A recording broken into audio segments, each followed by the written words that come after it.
The connections between pleasure, contemplation, and judgment in aesthetic appreciation. In aesthetic appreciation, when the object is contemplated, it is not only experienced by dint of sensory system but also enjoyed.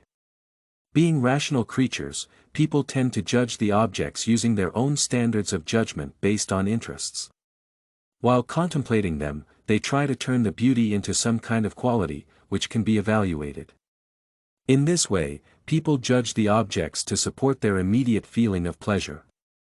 So, contemplation involves both sensory pleasure and judgment, which proves that the object is really valuable and can bring pleasure. The interrelation between aesthetics, art, and criticism. Aesthetics is tightly connected with art and criticism.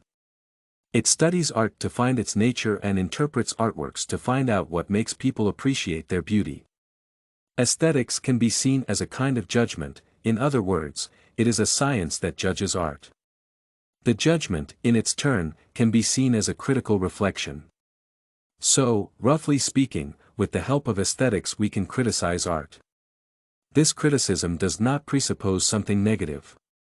It is just an evaluation of a work of art, which is made in an organized manner using not only personal criteria but also the steps provided by the scientists that make the criticism less biased. David Hume's view regarding art criticism. David Hume believed that art criticism should be based on the general points of view so that the results would be supported by the majority of people. Still, he understood that the results cannot be accepted by all people, and the only true judgment is impossible to be made, as they have different tastes. So Hume recommended the rules for criticism.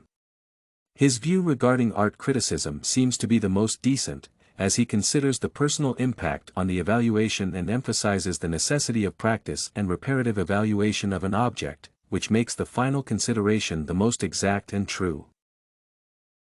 The notion of truth in art criticism.